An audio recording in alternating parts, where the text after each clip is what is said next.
What's going on, people? This is Fallback Digital, and I know I haven't been posting. I don't know before. I haven't been posting. Forgive me. But I'm back at it, and it's time to how you say it's time to get back to it. So I came across a video of Nancy Pelosi, and I want y'all to check it out, man, because it was a debate, and she lost the debate. Check this out. I'm not going to play the whole thing. I'm going to play clips because I want y'all to stick around. I know some of y'all attention spans is kind of little small, so I'm gonna do clips, but then I'm gonna go to the major clip. All right. So let's get to it. All right. Nationalism, populism is a very dangerous threat to democracy, not just in America where we're seeing it play out, but in the whole world. In the context of a fight between democracy and autocracy, not mine, but the version of populism, ethno-nationalist populism, which tries to bring down education and fake news, the media, which is a protector of democracy, that version is contributing in countries other than our country and is a danger to democracy. We think democracy is on the ballot in America.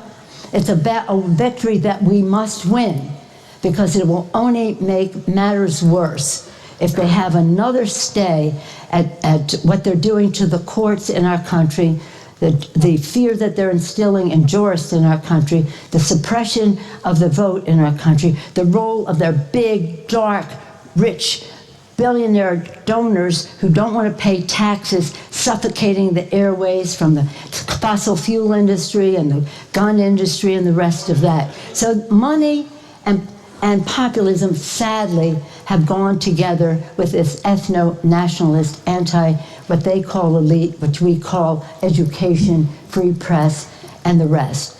So I urge you to think in terms of the word. It says it's a threat. You're going to deny that it's a threat to democracy in the versions that have emerged in America so clearly? And why does everybody here say to me, what happens if he gets elected? Well, you can't let that happen because for us, this election is Washington crossing the Delaware.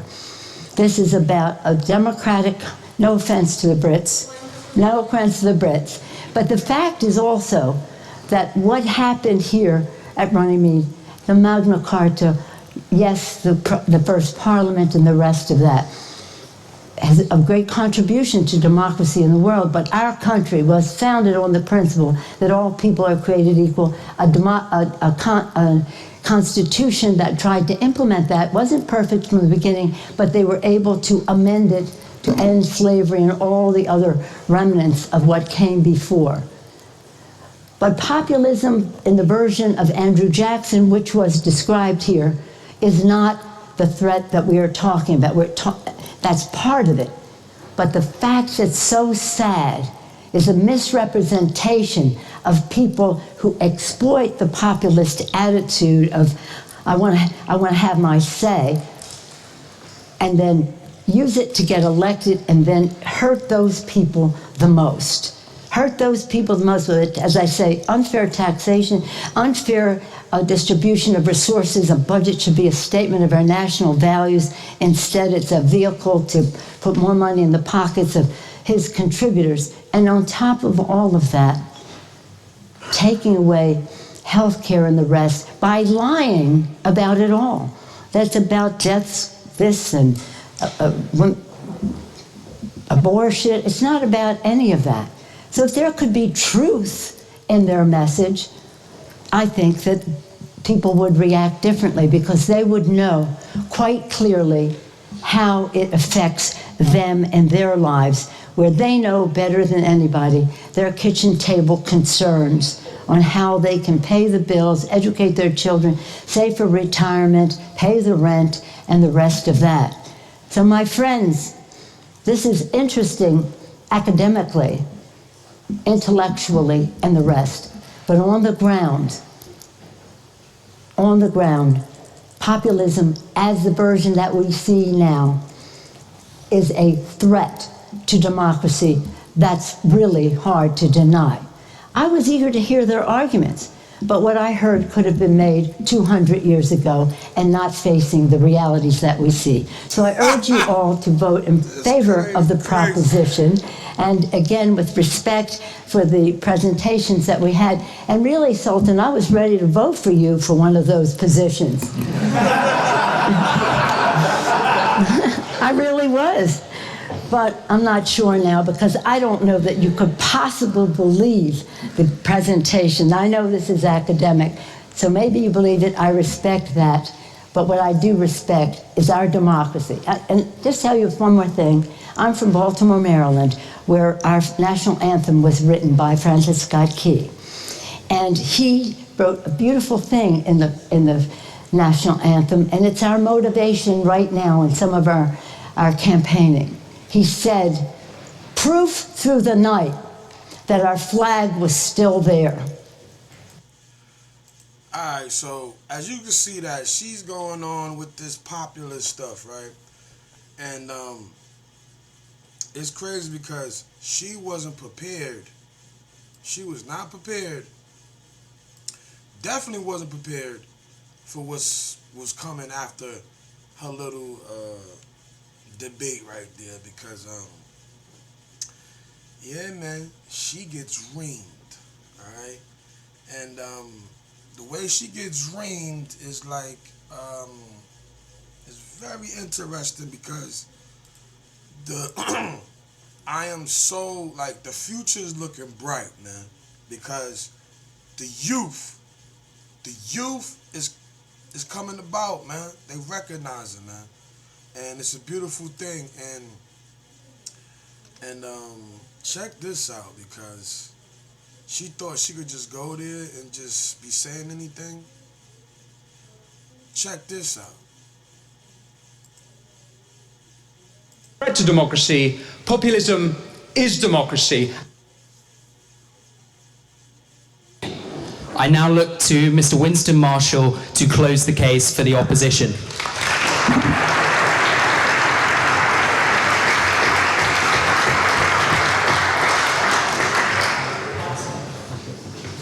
Ladies and gentlemen, words have a tendency to change meaning. When I was a boy, woman meant someone who didn't have a cock. Populism has become a word used synonymously with racist. We've heard ethno-nationalist, with bigot, with hillbilly, redneck, with deplorables. Elites use it to show their contempt for ordinary people. This is a recent change. Not long ago, Barack Obama, while still president at the North America's Leaders Summit in June 2016, he took umbrage with the notion that Trump be called a populist. How could Trump be called a populist? He doesn't care about working people. If anything, Obama argued, he was the populist. If anything, Obama argued, Bernie was the populist. It was Bernie who'd spent 5 decades fighting for working people. But Trump. Something curious happens. If you watch Obama's speeches after that point, more and more recently, he uses the word populist interchangeably with strongman, with authoritarian. The word changes meaning. It becomes a negative, a pejorative, a slur. To me, populism is not a dirty word. Since the 2008 crash, and specifically the $1 trillion Wall Street bailout, we are in the populist age. And for good reason. The elites have failed. Let me address some common fallacies, some of which have been made tonight. If the motion was that demagoguery was a threat to democracy, I would be on that side of the House. If the motion was that political violence was a threat to democracy, I'd be on that side of the House. January 6th has been mentioned. A dark day for America indeed. And I'm sure Congresswoman Pelosi will agree that the entire month of June 2020, when the federal courthouse in Portland, Oregon was under siege and under insurrection by radical progressives, those too were dark days for America. Yes? There is no equivalence there. So that, yes. So you don't agree? But it's fine, you don't agree, that's fine. But it is not like what happened on January 6th, which was an insurrection incited by the President of the United States. So you don't agree? No, it wasn't. Stop lying. But you'll condemn those days. Trump did not do that. That's a damn lie. My point though, is that all political movements are susceptible to violence and indeed insurrection. And if we were arguing that fascism was a threat to democracy, I'd be on that side of the House. Indeed, the current populist age is a movement against fascism. I've got quite a lot to get through. Populism, as you know, is the politics of the ordinary people against an elite.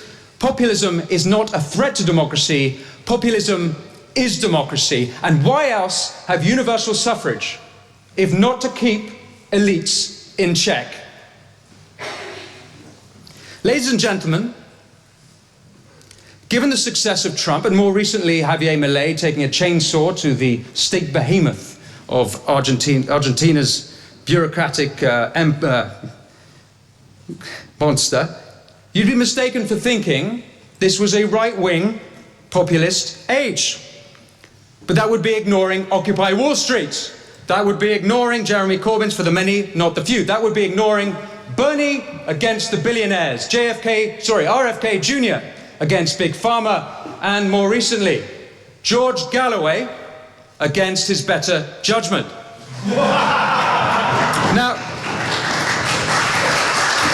all of them, including Galloway, recognize genuine concerns of ordinary people being otherwise ignored by the establishment. I'm actually rather surprised that our esteemed opposition, Congressman Pelosi, is on that side of the motion. I thought the left was supposed to be anti-elite. I thought the left was supposed to be anti-establishment. Today, particularly in America, the globalist left have become the establishment. I suppose for Ms. Pelosi to have taken this side of the motion, she'd be arguing herself out of a job.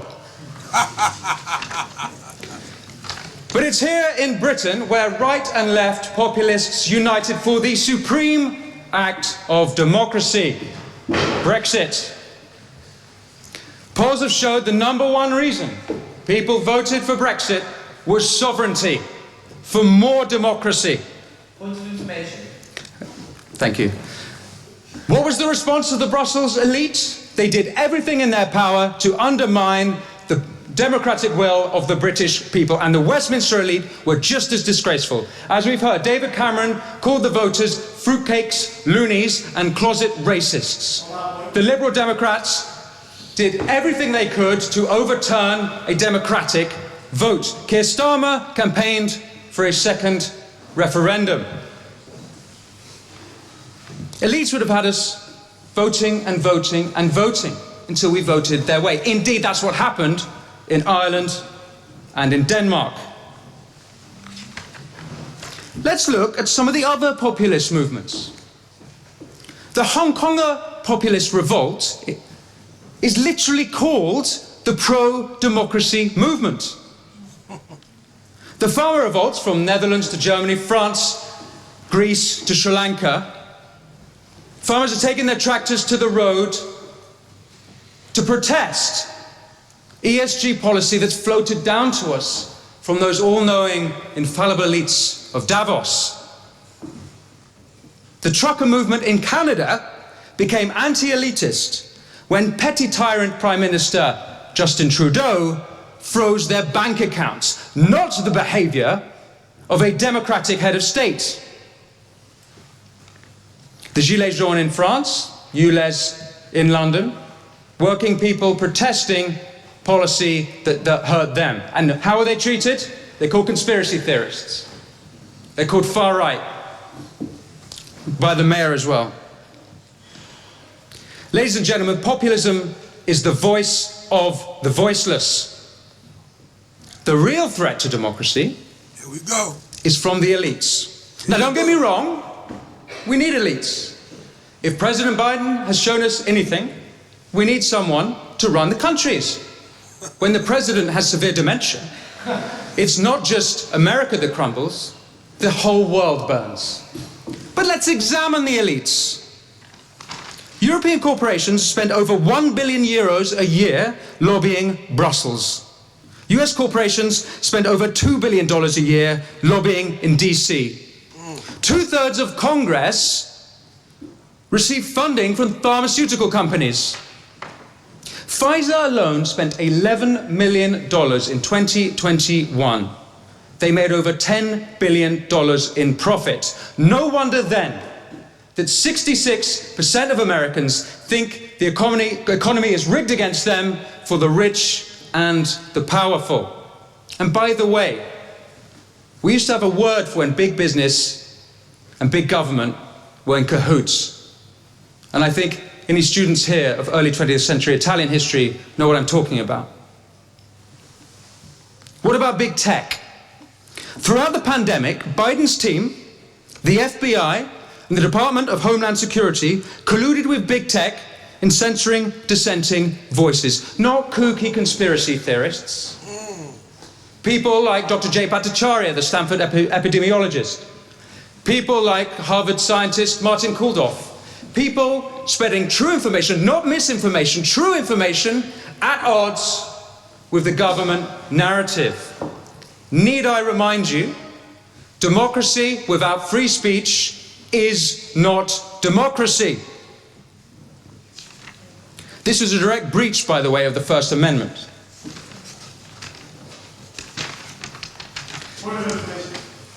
Before COVID, intelligence services colluded with big tech to have Trump suspended off Twitter. Yes, the same platform which hosted the Taliban and Ayatollah deaf to Israel Khomeini, they thought the president crossed the line when he tweeted on Jan 6th, quote, "Remain peaceful, no violence, respect the law and our great men and women in blue." That's a quote. You may be thinking now that Trump is a populist. You are right. He didn't accept the 2020 elections, and he should have. So should Hillary in 2016, so should Brussels, and so should Westminster in 2016, and so too should Congresswoman Pelosi, instead of saying the 2016 election was, quote, hijacked. Quote, hijacked. Thank you. No, they laughing at her, folks. They laughing at her. This is straight up proof. This is straight up proof, guys. It's straight up proof. It's over for them. It's over for them. Come on, parts of the other side of the world is laughing at us. Look, but in respect to knowing that these people are corrupt and this shit is happening right now. You get what I'm saying? So shout outs to this brother right here, Winston Marshall. This guy is blasting Nancy Pelosi right now. Beautiful thing.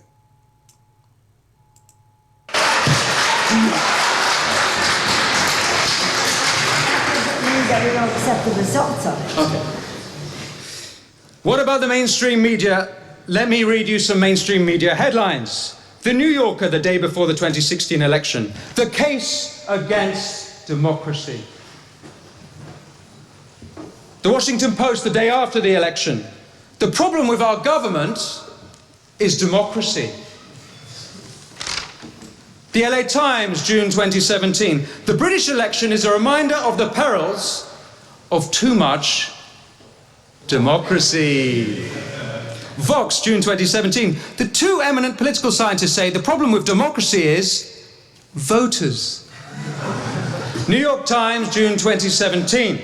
The problem with participatory democracy is the participants.